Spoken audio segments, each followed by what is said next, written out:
The Entrepreneur's Library, episode 255. Welcome to the Entrepreneur's Library, the only book-centric podcast that reviews all the top-selling business books and shares authors' perspective firsthand.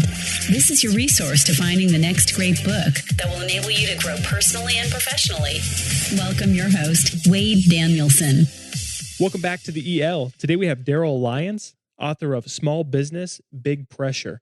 This is one of my favorite interviews. Again, now we're 250-something episodes in, and Darryl's very easy to talk to. He's very concise, simple, straight to the point. Love the framework of his book that he lays out here. So without further ado, let's bring him on.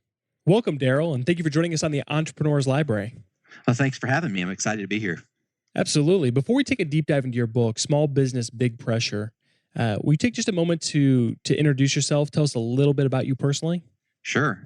I'm a entrepreneur. My name is Darryl Lyons, and I co-founded a company called PAX Financial Group, and I have been advising and leading individuals with their money and small business owners for 15 years now, and our company has become one of the best places to work in the community. So I'm really proud to lead a small business and now write about it. That's awesome. Thank you for sharing that. And now let's jump right into what you were just discussing, the book, Small Business, Big Pressure, a faith-based approach to guide the ambitious entrepreneur, which was originally made available for purchase back in January 2015. Is that correct? Correct, yes. And it was a very successful launch. I'm very proud of the attention it got. Fantastic. Well, Darryl, we're going to move quickly here today, but our whole goal here is to cover those top questions that the listener and the future reader would like to get answered before they dive into your book and invest in it. The first one is, what was the inspiration behind writing Small Business, Big Pressure?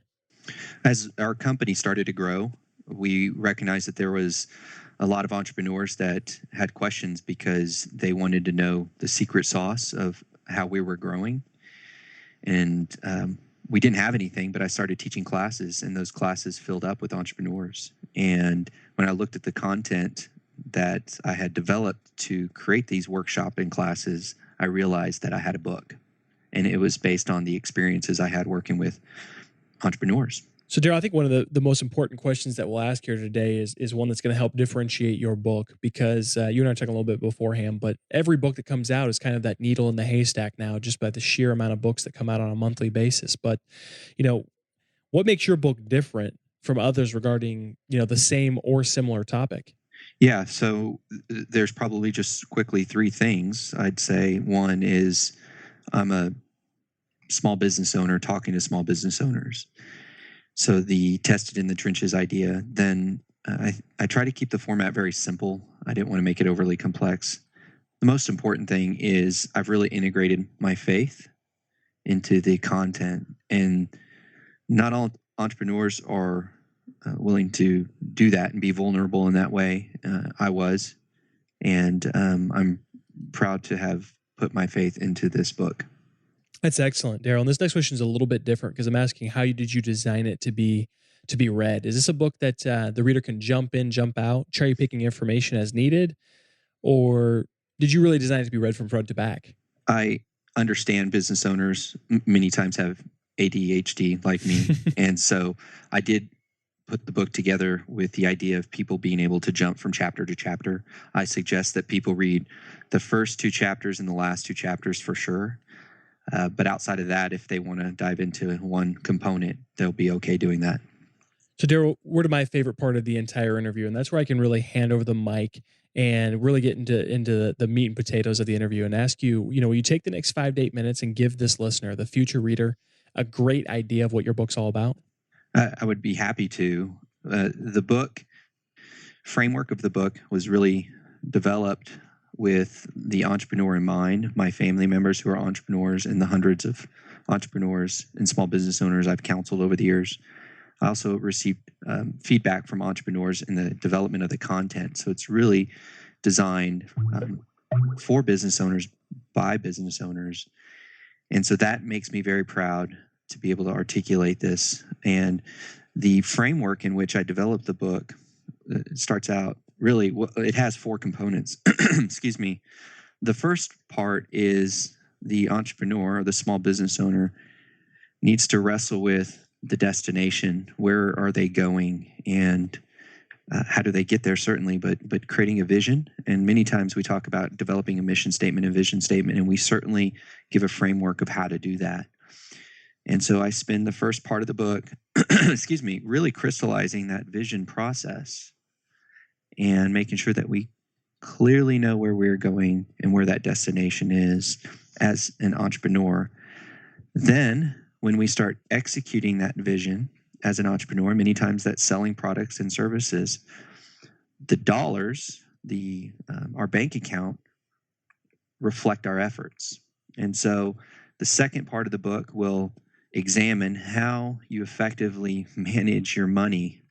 And I know a lot of people don't want to read about this, but I had to put it in there as you start to grow and execute your vision. And what's the prudent way to manage your money as a business owner? And so I do talk about being in accounting, having an accounting background, money, but I do it in a way that's, I think, business owners will find refreshing and simple. And as you start to build up this bank account and start to make money, which is a nice place to be, and I've been there, I recognize that my time is actually more valuable than money, and there's certain skill sets that I don't have, and so I have to hire somebody. And so I talk about the process of hiring, and this is the third step. But it's not so much hiring, it's development of that person and that individual that's supporting us as entrepreneurs. And that could be as simple as a virtual assistant or as a complex as a administrative staff support person. And we have currently 18 employees, and the challenge today is not so much the hiring, but when they come on board, how do you get this? How do you get these people to communicate well? And that'll be our fourth process. Is really having a cohesive team that all sings from the same sheet of music, and we create an identity as a company.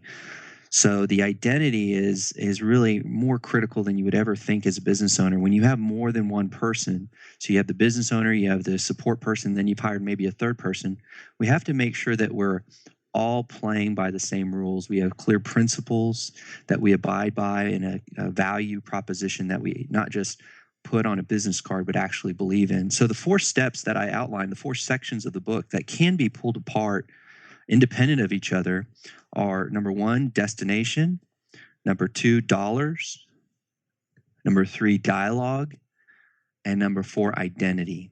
And different business owners find that each section resonates with them differently depending on where they're at and their business owner and entrepreneur journey. And that's the framework of the book. So, Darryl, you did a phenomenal job of giving it, like what you just said, the framework, a great, deep dive into the book. And now this next question, I feel like it can be sometimes a little bit mean because I'm asking you to narrow it down even further. And so if the reader could only take away one concept, one principle, one action item from your entire book, what would you personally want that to be? Well, in each section of the book, we experience a degree of pressure and worry and confusion, whether it's confusion about our destination, or the worry with money, or the pressure with hiring and firing people. So the one thing I'd like for the entrepreneur to get away, and they'll read this throughout the content, is the degree of faith in God that's necessary as an entrepreneur to overcome that worry, pressure, and confusion. That is absolutely huge. And we're going to put that, all of this in our next question will be in the show notes at the elpodcast.com. So people can go back and reflect a little bit more on that. And you said a couple of different quote-worthy things so far through this interview. And I want to ask you now that this next question, which is, do you have a favorite quote from your book? Something that you wrote that has either resonated with the audience so far or something that you think will in the future? One of the quotes that keeps getting retweeted is, and I didn't know this was a quote that resonated with people, and it sure did, but in a conversation with God, it was more of an imprint, but not a verbal dialogue with a man in the sky. He had asked me, it's kind of funny to even say this, are you done yet? Are you done worrying? And I think that's just something that I think resonated with a lot of people. I think we're all just kind of tired of worrying. And so that's when I started to become more dependent upon him. So I think my quote is, are you done yet? That's awesome. Are you done yet? Are you done worrying? That's right. That's right. That's awesome. So, Darryl, we're going to move away from your book for just a second, and we're going to ask we don't ask for just any book recommendation here. We're asking for the recommendation. So if there's only one that you could recommend, and there's no rules here, it can be fiction, nonfiction, business, non-business, but if there's only one book you could recommend based on the way that it impacted your life, created a paradigm shift or a lifestyle shift, which book would you suggest? Oh, that's a hard one, but I'm going to do my best here, and I'm going to suggest to you that it's a book called The Rest of the Gospel. Will you talk? That's the first time that one's been recommended. Will you go into a little bit on what that book covers? Well, yeah, I'm a go-getter, get-her-done kind of guy. I'm an entrepreneur. I've a lot of stuff on my resume, but the idea of learning how to rest, that's something I want, and I want for more people. I think just having that peace, not worrying. And this book, The Rest of the Gospel, helps really dive into that concept of rest and peace better than other books I've read.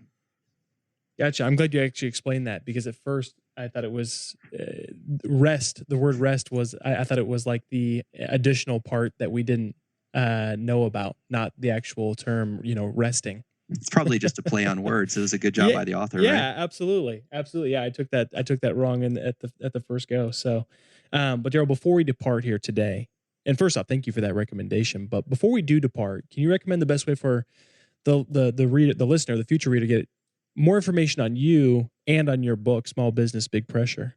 Sure. I'm in an interesting place right now because we're going to have a very big relaunch with a New York publisher in January. So they're taking some of the content off the shelf, which is good. But just in the meantime, the listeners might not be able to get the product that they specifically want, but in January they will, of 2016. In the meantime, they can certainly go to Amazon. It's available for a reasonable price on the used market. So just go to Amazon, put in Small Business, Big Pressure, and they'll find my book. You can also go to my website, Small Business, Big Pressure. I have a book that it's an ebook, and it's no cost if you put in the word bold, and you can get 23 different mistakes entrepreneurs make, and that should really resonate with your audience as well. Excellent. Thank you so much for mentioning that too, by the way. That's something that I wanted to bring up so that they understand what they can get now and what they can get in January. Darryl, thank you so much for coming on and sharing. A lot of times we refer to the book as someone's baby because of how much time and effort and that different kind of stuff that goes into a book. But thank you for coming on and sharing your baby, your book with us. Yeah, it is my baby. So thank you. I thank you for acknowledging it and giving me a chance to share that story. And I hope your listeners appreciate the content and enjoy it and make some changes in their lives along the way. Thanks again for listening in today. If you'd like more information on Darryl or his book, Small Business, Big Pressure, check out the show notes at theelpodcast.com. Looking for your next book idea? Head over to theelpodcast.com, where Wade shares his amazing resource, the top 10 business books recommended by over 500 entrepreneurs, with you for free. That's theelpodcast.com. Till the next time, keep it on the EL.